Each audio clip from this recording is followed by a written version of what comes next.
The Avalaunch transmission starts now. All right. Can you all hear me okay? Yep. Yep. Yep. Okay. Right on. Right on. Well, welcome, guys, and welcome to everyone that's slowly tuning in here.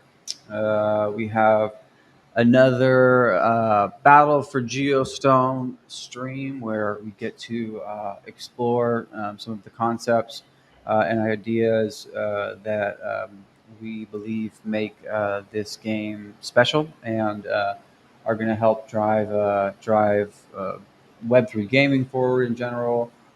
Make this game really quite playable and hopefully solve some of the issues that we've seen across other games. And um, that's kind of what we're here to talk about today, particularly the ones related to tokenomics and game economies. And I think one of the things that we've observed as we've watched a bunch of games already come and some go and go live is the problems that are present in some of these games.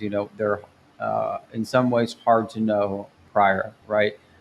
It's hard to anticipate exactly what's going to be problematic and why. And so you, in some ways, have to have, I think, a cycle of these games to go out, be live, have people interact with them, to observe and prioritize, right, the issues that become present, right? So when you look at these games, you're not only able to kind of see maybe what's wrong or what could be improved, but then also make an assessment as to like what are the areas that are most important to prove, kind of as defined by where you think the most like damage is kind of being done.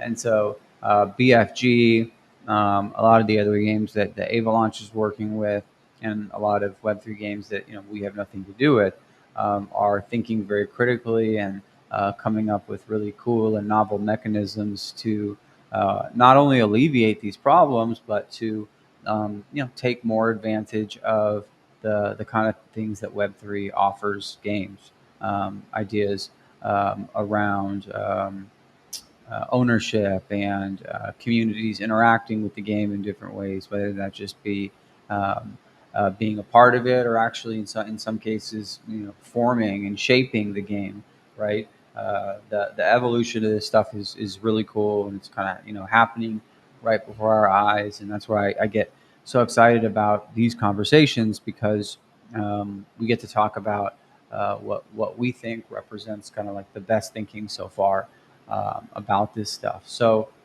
that being said, we'll kind of move into this, and I'll just kind of quickly, introduce you guys, and you can maybe say a little something. But we have Mile, who's one of the co-founders of Battle for Geostones, and we have Jules, who's actually on the Avalaunch team, and Jules um, is responsible for a number of kind of critical functions, but I would generally describe it as product and technology strategy, but also as gaming has become more prevalent, um, helping us do the work that we do with game teams on their economies and the thinking around this. And so he's been really involved with the work that we've been doing with Battle for Geostone and some of the things that we're going to be reviewing today.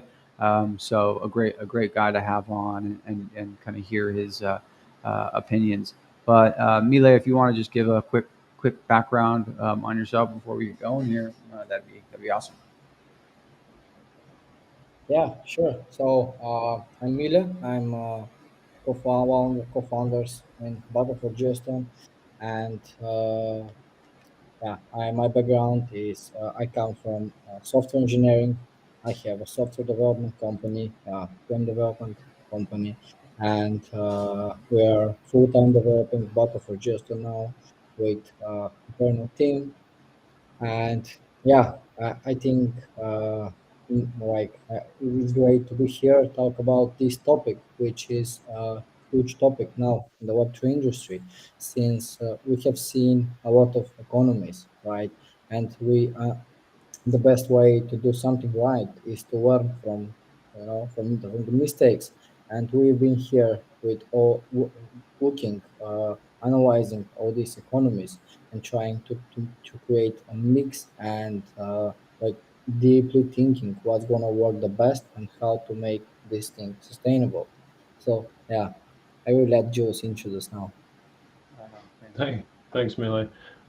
I think Mark covered most of the stuff, but what I would say is I have a background in traditional finance, mainly as an engineer, developer, architect, um, and also I've been a gamer for a very, very long time. I did the numbers the other day. I think I've been gaming for at least 30 years. So very keen gamer and and very keen to see where two of my main interests lie, which is this intersection of gaming and then economic design, which is what we'll be talking about today and what I'm excited to be talking about. Hmm. Very, very cool. Thanks, man. Okay, well, I guess let's get into it here.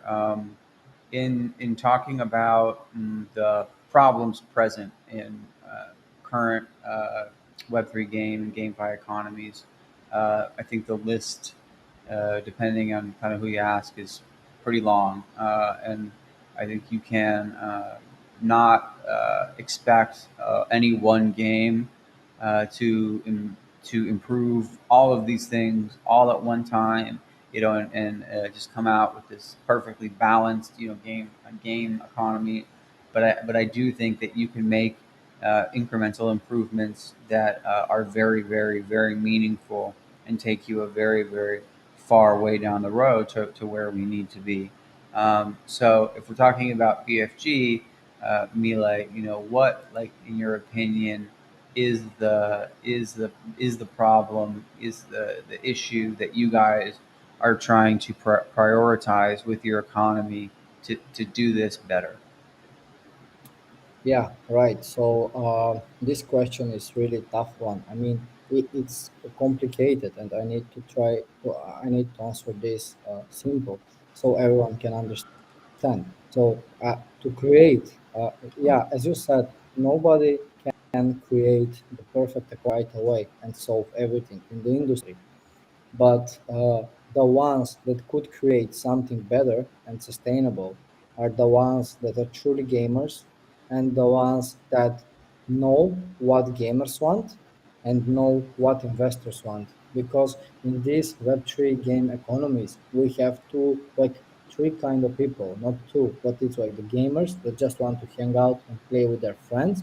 Then we have the financing, the investors that want to invest something and get returns. And then we have the competitors that want to play the game professionally. And also we have traders. Like in the Web2 games, there are people that don't enjoy playing that much, but they enjoy to trade skins. They enjoy to just stay around because there are marketplaces in traditional games as well. It's just not real money, but there are people that are just sitting there 24/7 trading skins and all that stuff. So the thing is, you wanna satisfy all these four types of persons in your community, right? To be able to create the good economy, the perfect economy.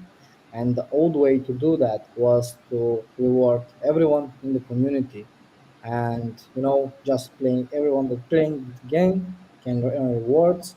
And yeah, it was so it was too good to be true at first. And then this economy started growing, and with the growing, the prices started increasing, because to start you needed to invest something. And obviously, because the huge spike, the prices were going up and everyone was happy, until a point where the entry points become so high that no one is interested to join. And then that's the thing when everything starts to fall apart. And then more and more people would quit, and not join, because they see the prices are going down. And then the ones that are playing will basically keep playing to drain more and more. and then we have like after a while, people that just wanted to invest to get some returns are disappointed because the prices went down and they lost 99% of their value. The gamers are disappointed as well because there's less and less people playing game. They cannot find a match. The traders are disappointed because their skins are not worth anything, and everything starts to fall apart. And that's why, like, we have observed a lot of economies, as I said before, and we here in Battle for Giostone, we're trying to do basically the same thing, satisfy all four group of people, but not in the same way because Hmm. that is proven wrong. So how are we going to do that? Is by creating a different type or different model and the different economy model that we believe can actually satisfy all four group of people and the whole community without hurting the economy, right? And that's basically what we're trying to solve in Battle for Houston, being able to satisfy everyone without hurting the economy. Hmm. Yeah, I mean, I think that's like a pretty good way to say it. I mean, Jules, I think you're uh, because of the work that you've done with this game. I mean, I think you are qualified to answer this question as well. I mean, I think you largely agree with Mile, but is there anything else that you would add there, or maybe kind of say differently? In simple terms, I think all that we're trying to frame here is like a transition away from like unsustainable economic design to sustainable economic design. Um, the first round of like crypto games kind of had like essentially used like emissions as like a growth hacking strategy, but ultimately that like proved to be inflationary and undermined like the existing economy and the ecosystem. So the thinking that we have around BFG is kind of based in a slightly different sort of balancing, I suppose. Hmm. Hmm. Okay. Yeah, and we'll get into some of the more of the specifics there, some stuff that we're gonna kind of put up on the screen and walk through. And I think another thing that's just worth mentioning and talking about a little bit, because it's one of these things that when you're looking at a game for the first time, a lot of people kind of pay attention to, is how many tokens are we looking at here, right? Battle for Geostone is a technically a two token economy, but I think there's some details here that are certainly worth talking about that kind of might reframe, at least in the context of the game, what that means. So, Mila, can you tell us about the two tokens and why you went down that path, and ultimately why this makes the economy stronger? Kind of knowing what we know about the challenges with two token economy games. Yeah, sure. So the two token economy that we all know, right, was basically having a token that is earned through the game and another token that is for stakers or for people that just want to create new NFTs or something like that. And what we have here in Battle for Houston is basically a two token economy model, but the one of the two tokens it's not actually on the blockchain for a couple of reasons. So we have one token which is limited to 150 million tokens, which is BFG token, and this token will be basically the token of the game. This token will be used in the marketplace. This token will be used for in-game skins. This token will be used for in-game battle passes, compendiums, and this token will be used for basically everything you want to do in the game. You would need BFG. To stake, you need BFG. To buy cosmetics, you would need BFG. To buy compendium, you would need BFG. And to buy heroes to use the marketplace, you need BFG again. So this is the main token in the game. And the other token that we have, like Geostone's token, is basically a token that is in-game credits. we all know that in every game there is some shards, credits, gems, gems, crystals, or something that that has a name and represents credits that can be used to get something in the game.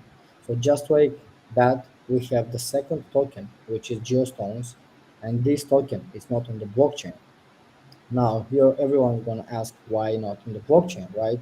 So this is because of a couple of reasons, and the first one would be because uh, this thing needs to be controlled in order to keep the economy balanced in any time. And if it's decentralized, if it's on the blockchain, yeah, the in ideal world we would like everything decentralized, but step by step we think that making this token in a database, centralized database, will make things easier for the game and for the company to balance the economy in the long run and make sure that no one is getting hurt, either investors or the gamers or the esports or so with this thing we wanna make sure that everyone gets equal from the rewards and from everything else, and with this thing we also can easily prevent oversupply or undersupply by adjusting the breeding the forging costs and adjusting the ratio between the GST, the Geostones token, and the BFG token. So how it works is basically the Geostones token can be earned while playing the game. So let's say you play like a couple of hundreds of matches and you earned like 10,000 Geostones. What you could do with them is first forge a new hero to get new NFT basically, and second you can exchange them for BFG. And when you are exchanging them for BFG, you're basically getting the BFG from the initial play to earn fund from our tokenomics, which will last about 5 years. And after that fund is drained, like after 5 years, the whole thing comes down to balancing the treasury that we have for these BFG tokens. So as long as we have enough tokens in this treasury to pay out everyone that want to transfer geostones to BFG, we are basically having a sustainable economy, and based on how many geostones and how many geostones are earned per day, and based on how many supply we have in this treasure, and based on how many stakers we have, based on the network activity, based on a player base, we could actually, with this information, we can easily predict what's going to happen, and we can adjust the conversion rate from geostones to BFG to make sure that we are fully sustainable and fully self-sustainable, right? And this treasury is going to be filled from many different sources with BFG. First, we have the forging fees that will be present, and we will fill this treasury from the forging fees. Second, Mm-hmm. we will fill this from the marketplace fees. Third, we fill this from compendium purchases, from in-game skins purchases, from uh, from the battle pass purchases, and then we also fill this treasury from esports tournaments and sponsorships. So for every revenue we make, there is percentage that will be moved into this treasury for the players that want to play the game, enjoy the game, and be good at the game. Because I believe that not 100% of the players can be rewarded and like rewarded a lot. Yeah, there can be some minimal rewards, but there is no way that everyone can earn a living out of the game. And that's why, just like any sports, you need certain skill level to be able to basically make a living out of something. If you're below that, yeah, you could earn some tokens. You can exchange them for BFG, but we're not going to tell that, okay, try this game, you will earn X amount per month. No, we're just saying like the gamers will play the game because it's fun, And for the investors, we have prepared something else that I think we're going to introduce in this later in this live stream. And then for the esports players, we organize tournaments, we organize competitions, and we have plays for them as well. And last but not least, for the traders, we have the game skins, we have everything. So this is how we want to satisfy everyone without hurting the economy. Hmm. Yeah, got it. And so I mean, fundamentally, it's just there are two tokens. There are two elements here, but fundamentally, it operates and serves very, very different kinds of purposes than we've historically seen with two tokens. And so there's information out there, on the website out there about this, and that covers what Mile's talking about. So if anyone's curious about it or kind of wants to learn more or kind of hear that again, I'd encourage you to kind of dig into it because it is interesting, and it is very different than the way these things are typically designed, and will bring I think a lot to the game. And so, Mila, you just mentioned this concept of kind of having something for everyone in the game, and this is I think where we're going to kind of take the conversation. Um, but at the highest level, right? It's the acknowledgement that with Web3 games, you have different types of people playing the game or interacting with the economy that weren't present prior, right? So with a PlayStation game, there wasn't someone speculating on the price of a weapon in the game, or there's things maybe in other games that look like it, but we now have different kinds of profiles of people that play real parts in these economies. And in order to have an economy that makes sense and actually supports what's happening, you kind of have to acknowledge, make room, and account for all of these people, which I think you guys have done a good job at doing. So I'm going to put this up here on the screen, and we can kind of talk through it. But Jules, I want you to give everyone uh, just kind of like what this is at maybe a high level, and then we can proceed through each piece of it, and how it brings like value to the economy. So I'm hoping this is big enough. I think it probably is, um, but I'll turn it over to you. Yeah, thanks. Um, okay, so that's all exactly correct. So what we're looking to do here is satisfy essentially what you could call different players of the game, but who actually want specifically different outcomes. So you could frame that, I think, as two personas or profiles. One is players of the actual game, who engage in what we list here as like a gameplay loop. So that would be everything to do that's actually in game, that they're playing because it's fun, or for specific enjoyment purposes. So buying heroes, buying skins, engaging in the combat arena, etc. These are the gameplay loops that the gamers specifically are very interested in sort of interacting with and spending their time in.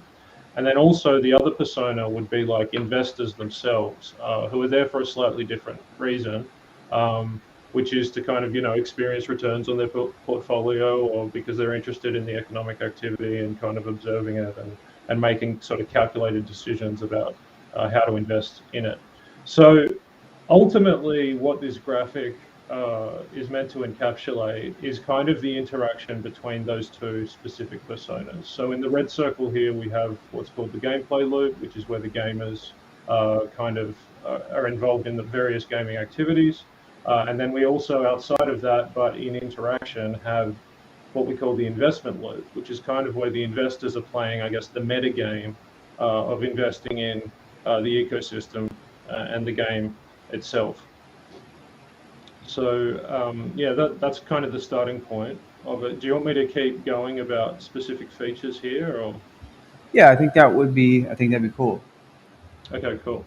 So excuse me. So I think like probably the important part to conceptualize at the very beginning is that gamers will bring sort of outside revenue into the game in order to participate in sort of the gameplay loop. Whether it's to buy skins, engage in the game itself, subscription services, whatever else. Now that brings money obviously into the game, or BFG into the game. The question is, how do investors actually lay claim to that BFG that's being brought in? And the intention is that, BFG token holders will be able to lay claim to the BFG that's being brought into the game. So the mechanism that we've designed for that is actually the ability to forge like revenue accruing NFTs, which we call Crystal at the moment. That name will change over time, which are actually law-based. So they kind of exist in the game universe with like a specific story around them. But what they allow for is essentially that the revenue that's brought in the gameplay loop is actually captured and then accrued to BFG token holders who have decided to stake BFG tokens inside specific crystal NFTs, which they can forge. So this is kind of the beginning of the sort of interdependency between people playing the game and investors in the game. And one of the obvious ways that that's actually balanced out, and where you return of this investment participation back to players, is that when crystal NFTs are forged in order to stake a claim on revenue, a portion of that forging is actually taxed, and that goes into the player rewards fund. So what happens here is the player rewards fund actually starts to accrue value according to demand for the crystal NFT. And that player rewards fund is then used in actual gameplay payouts. So already, and this is not the entirety of it, but already you can see that we have this looped interdependency between the activities of investors and the activities of game players themselves, such that game players will be rewarded via a player rewards fund, which is actually taxed when crystal NFTs are generated, forged. So all of the thinking really inside this graphic, and there's actually a few different loops going on here, but it's basically based on this idea of creating this kind of interdependent interaction between game players and investors, pretty much. Are there any questions at this stage? Not a question, but maybe just like sort of a point of like clarification. I mean, so the idea here, the purpose here, is to one, acknowledge that there are going to people be playing this game because they like to play it, and then there are going to be people who are involved in this game simply because they are interested in like a financial return. So you acknowledge the reality of that. You don't pretend that that doesn't exist, and you have it serve the game, the gameplay itself, and ultimately the sustainability of the economy. So Exactly. these people, these investors or people who are here to speculate, can come in and do what they're going to do, and not do it and do it not at the expense of the game, but actually to the benefit of the broader economy. And in some ways, it relies on it because we can expect that it will undoubtedly happen. Yeah, Yeah. absolutely. That's right. And in the description of that first loop, if that existed in a vacuum, it actually would not necessarily be a sustainable economy, because what would be happening is a portion of BFG revenue would be brought to crystal holders, and then a slice of that would then be given back to players. So in the end, players would kind of lose out in that value proposition. So there's actually an additional loop that's important to kind of add as a sort of additional function to that mechanism, which is that within the context of the gameplay loop, players will actually get drops, depending on certain outcomes in the game, luck-based rewards, these types of things. And those drops will actually be of use to the investor class or the investor persona. So there will actually be item drops that occur within the gameplay loop that can then be brought onto the marketplace, which will be used as modifiers, essentially, slot-based modifiers that will be applied to crystal NFTs. And examples of the things that they could do is maybe they improve the claim to revenue for that specific crystal NFT. Maybe they improve the seniority of that crystal. Seniority is a concept we haven't covered yet, but this is also an important idea within the context of crystal NFTs. So the idea is that through playing the game, you're actually generating goods that are of specific value to investors who are kind of playing the investment game. And by generating them within the context of the gameplay loop, it means that players are able to kind of generate value, which is then useful to this other persona, the investor persona, who's kind of coming in and looking for the best kind of investment returns and things like that.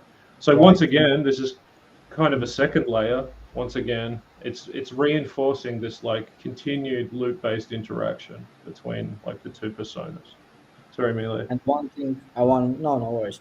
I want something else that I wanted to add is that this player rewards fund is not only capturing BFG tokens from the crystal NFT sales, but this is the actual treasury that will be filled from the sponsorships, from the marketplace fees, from the forgings, from the compendium, battle pass, and everything else.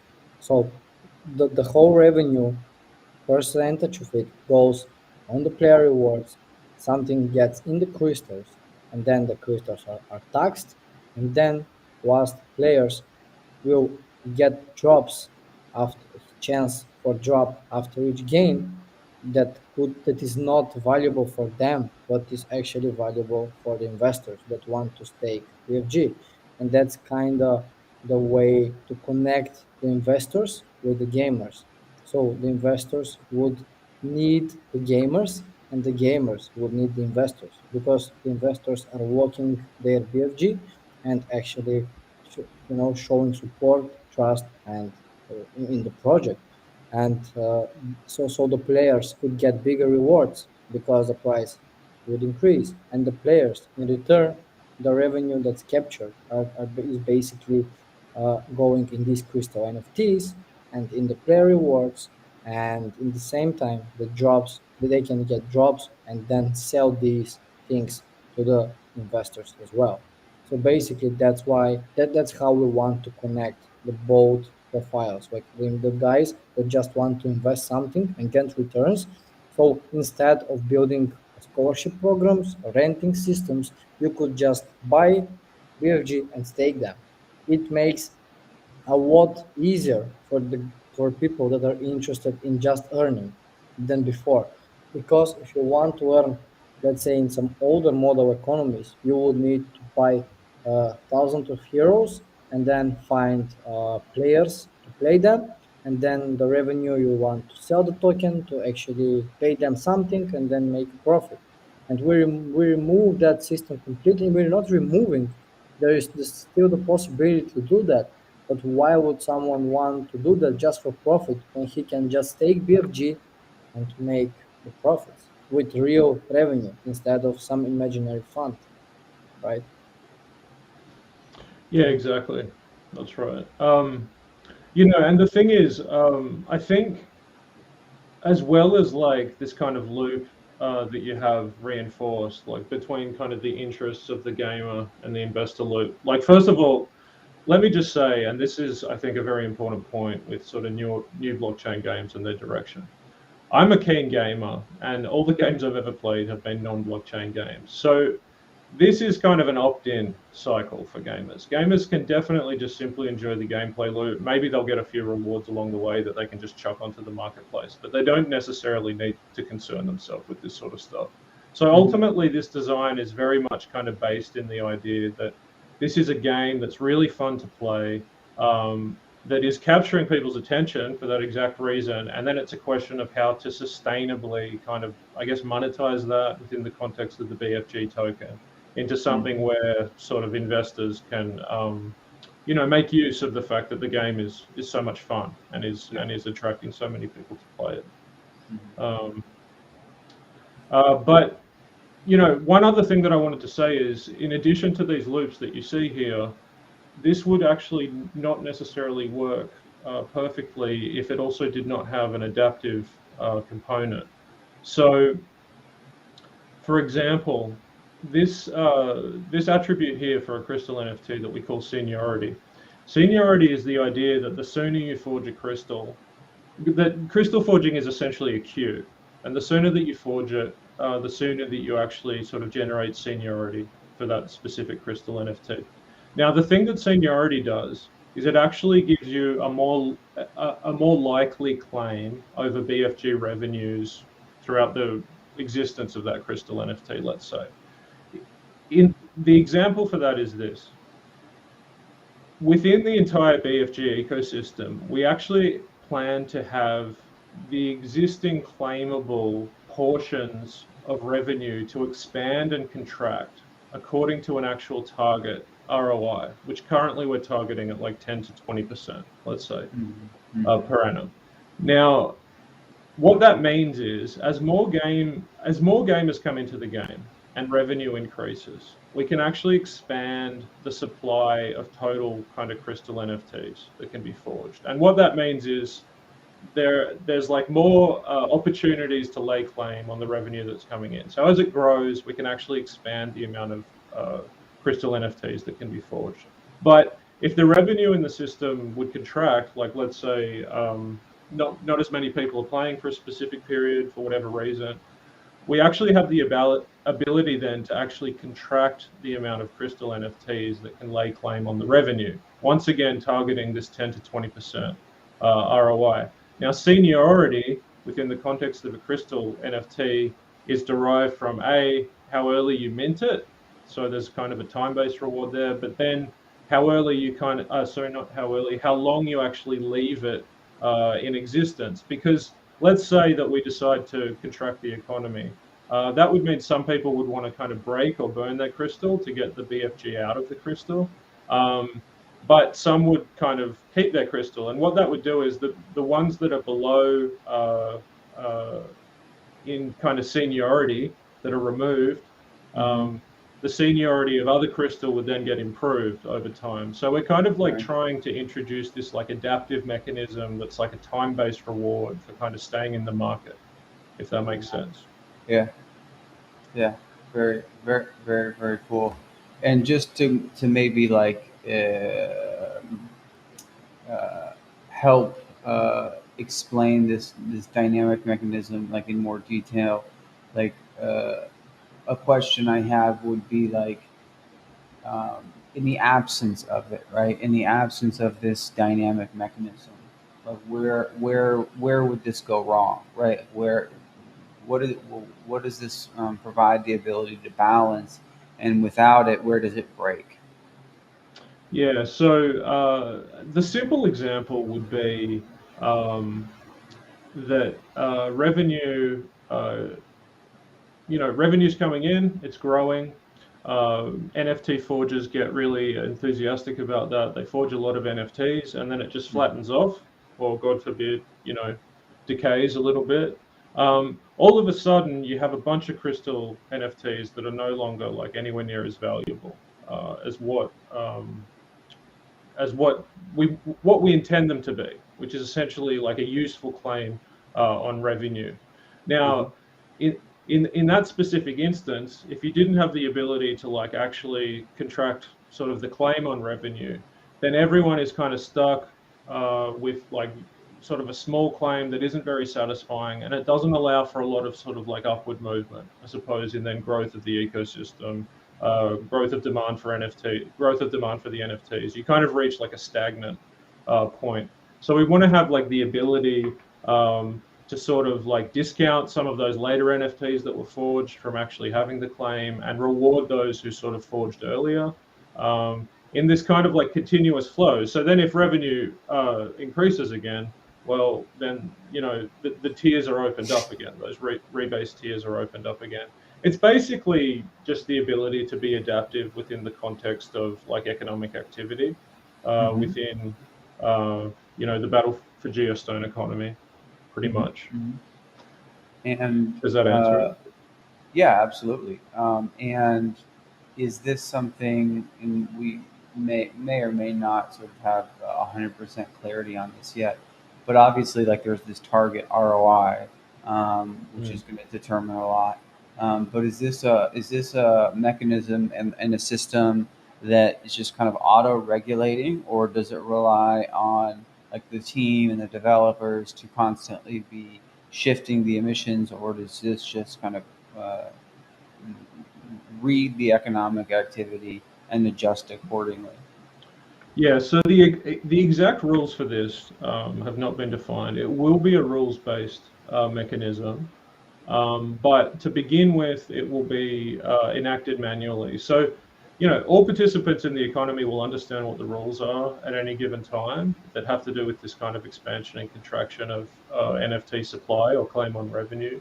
And over time, those rules might be adjusted. And when we feel very comfortable with that specific rule set, there's actually like a plan to kind of automate that. So make it algorithmic adjustment, which is why we have here an algorithmic rebase model, I guess you could call it. But yeah, initially, I guess we'll be holding the hand of this and getting feedback from the community in regards to are we hitting the right targets? Are we generating sufficient demand for crystal NFTs? Is the community satisfied with the way that this specific design is working? And enacting that stuff like on a manual basis, but according to very specific rules that are well understood. And then over time, kind of turning it into a more automated mechanism. Yep. Yep. Okay. Yeah, that makes total sense. Um, when like you guys were kind of like thinking through this, and maybe it happened even like prior to the work with like BFG, like what was kind of like the sort of the aha moment that inspired this? Like what I mean by that is like if only like this could happen, then this would work better, right? Does that make sense? Like what was Yeah, the yeah. the Do you thing? mean the adaptive like contraction and We expansion, or do you mean just the well general loop? well I think yeah, maybe they're kind of one and the same in that sense, right? Right. Like maybe the answer was the dynamic sort of contraction. Yeah, yeah. Well, yeah. I mean, I think there were two pieces of the puzzle that came together. Uh, the thing is, like, at sort of a base economic level, if you want to just talk about kind of economics 101, what you have here are you have investors and you have players that are interacting with each other, but they kind of buyers and sellers of slightly different things.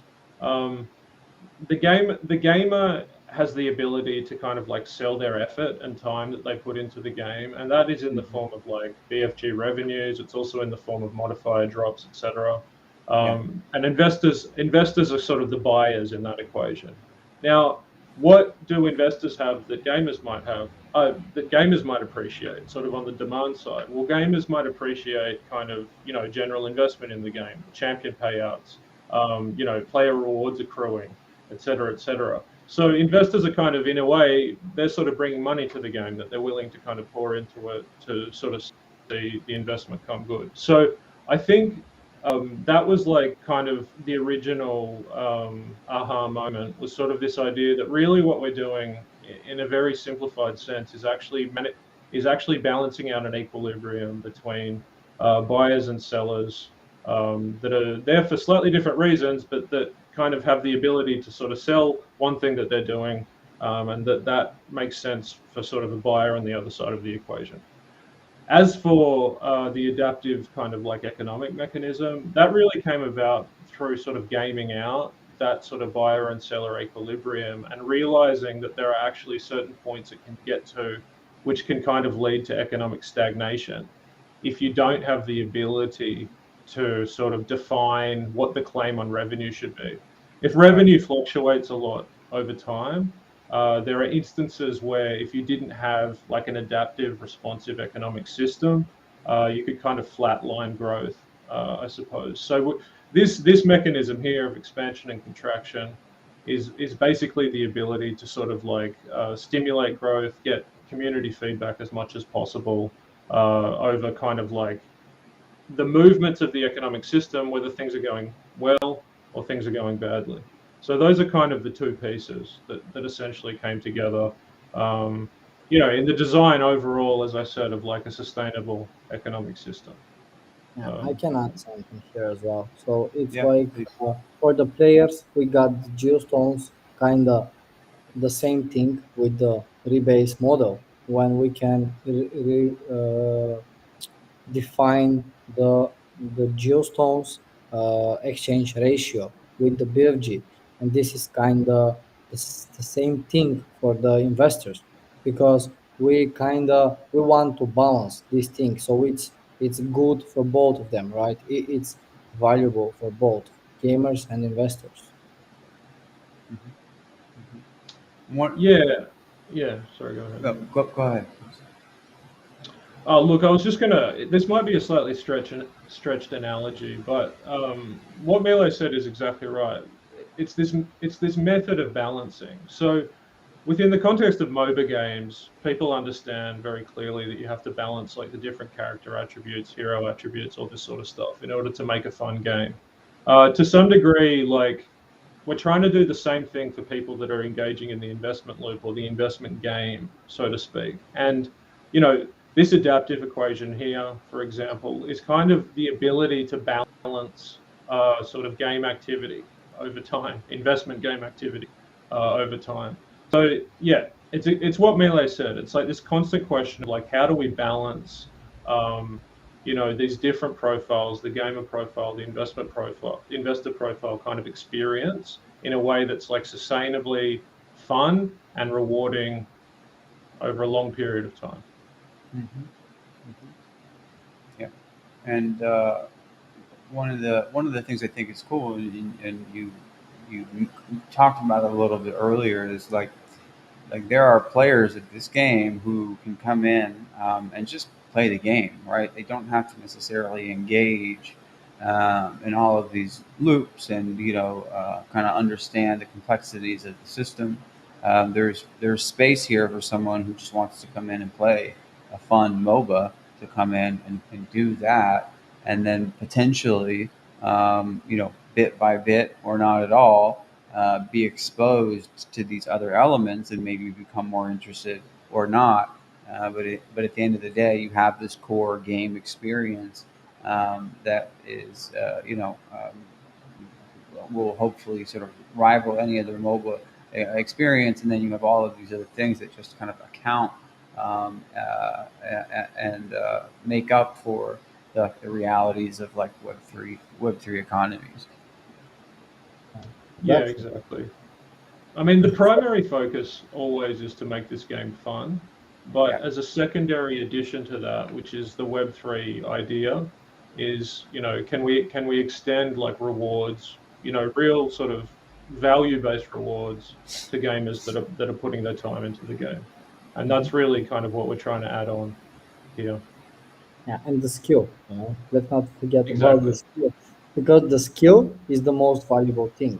Time and effort are okay, they can be rewarded, but the skill is slightly like more rewarded for sure, because what we seek is skilled players, right? We need the skilled players to make the game fun to watch, because w- uh, the skilled players were the one that will trigger emotions in the fan base and in the people that want to watch the game, which makes them like fans or audience, and that's one reason and the only reason why sponsors would be interested to pay money to be highlighted in the streams. You know, so we all have to know that the skill is the most valuable thing if you're in the gamers in the gamer side. So even if you're not the best, but you have some skill, you can trigger emotions. Or if you're not that much skilled, but you make some fun plays that everyone wants to watch, then you're basically doing the same thing, right? So it's the content, create the ability to create content from the game for audiences is really important as well. So both skills and content creators should be like rewarded the most. That's what we believe, because they are the ones that are bringing and making the game more and more valuable because of their skill and their ability to trigger emotions in their fans, or their ability to create content that everyone loves and wants to watch, like Yeah. funny moments or still or top 10 funny moments, top 10 best plays this week, or yeah, there more to go. Yeah. Yeah. For sure. For sure. And we there's like a question here, like in the chat, that I think kind of maybe like ties into some of this. That's maybe worth like talking about as we uh, kind of like, close in here. And let's see if we have. Yeah. Cool. So, what is the cost of entry for gamers? Because 90% of MOBAs are free to play. So this obviously relates to this quite directly. So how are you guys thinking about this? The Yeah. cost of entry for players. Sorry. So yeah, I believe that yeah, I think in the last interview with in the last live stream we talked about the entry points for the gamers, and I believe, and the whole team believes that like me personally, I didn't try a lot of games just because the entry point was high, and it was like not good. Yeah, I would play the game if it was free, but I don't want because I know the way the economy was designed, and I know that my NFT would be less valuable over time. So I think the entry point is so important thing, and that's why we have the free to play model in Battlefield Giostone. So this is the first thing. And you if you want to try Battlefield Giostone, you could just download the game, create an account, and play game. Every week we have 10 free heroes that can be played by anyone.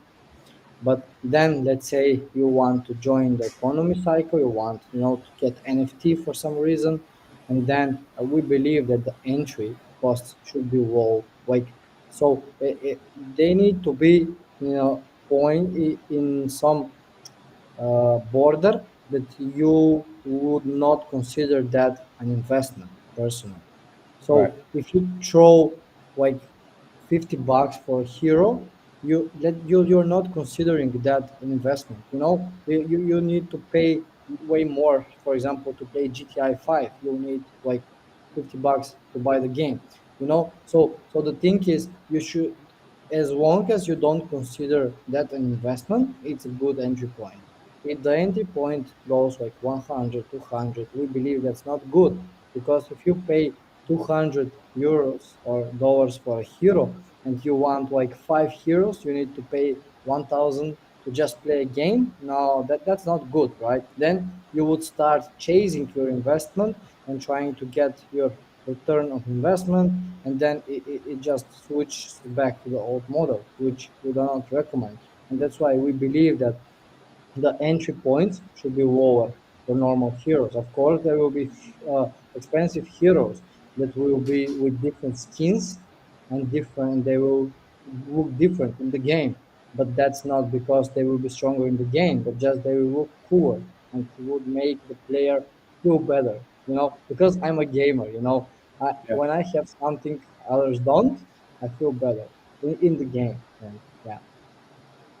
Hmm. Hmm. Yeah. Yeah. Makes sense.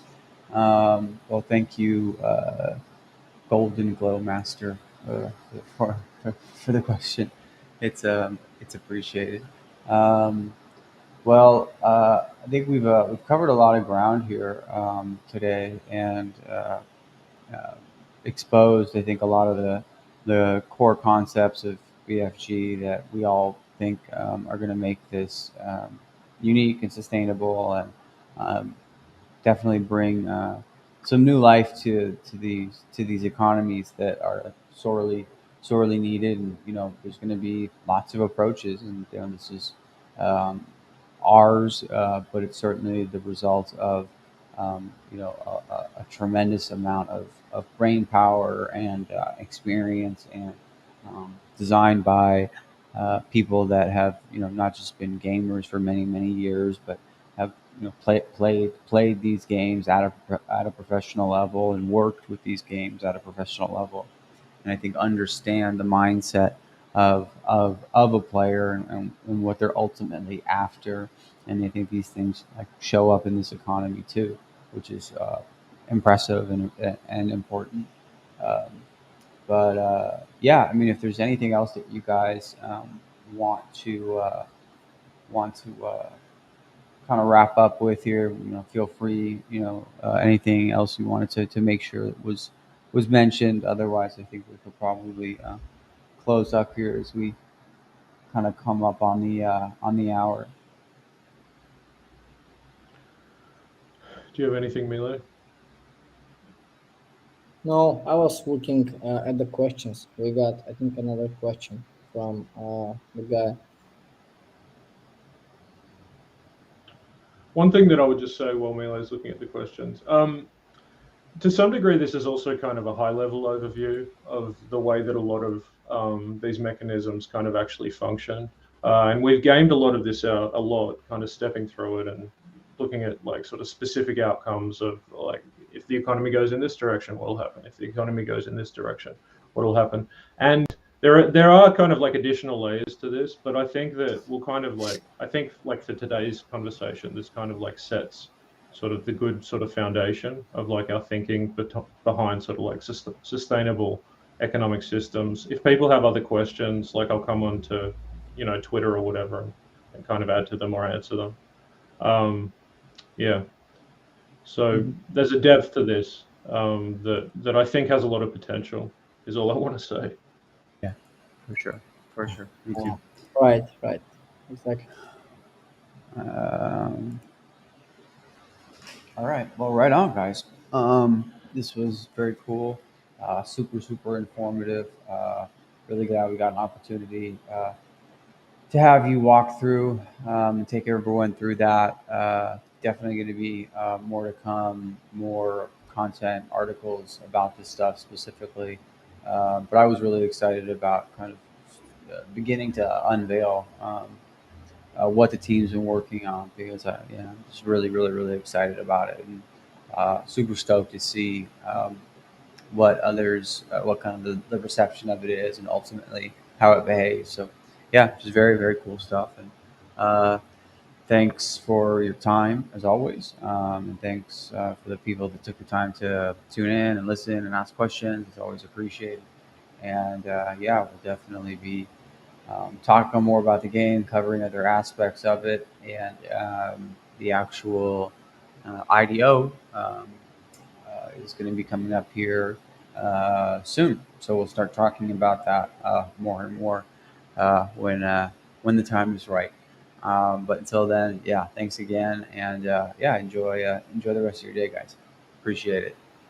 Thanks Thank you very very much. much, guys. Thanks, Thank you guys. very much. So yeah, make sure to follow us on our social media as well because there we post content about the game, we post tournaments. We actually have an ongoing pre-alpha tournament that you could bring a team, register, and play the game. If you're in South Asia region, you can try the game and you can actually start earning rewards from esports right away. Even if when the game is in pre-alpha phase, we're trying to find bugs in the game. Just make sure you have a PC and a GPU, and yeah, join our Discord and sign up your team. We're waiting for you. Yeah, Thanks again. ready to rock. Yeah, for sure. Thanks for mentioning that. Yeah, I mean, you can go play this and engage with it right now. So we definitely encourage you to do so. And early community is rewarded. And yeah, definitely check it out. Until next time, guys. Y'all take care, and we'll talk soon. Thank Thanks, you. guys. Bye.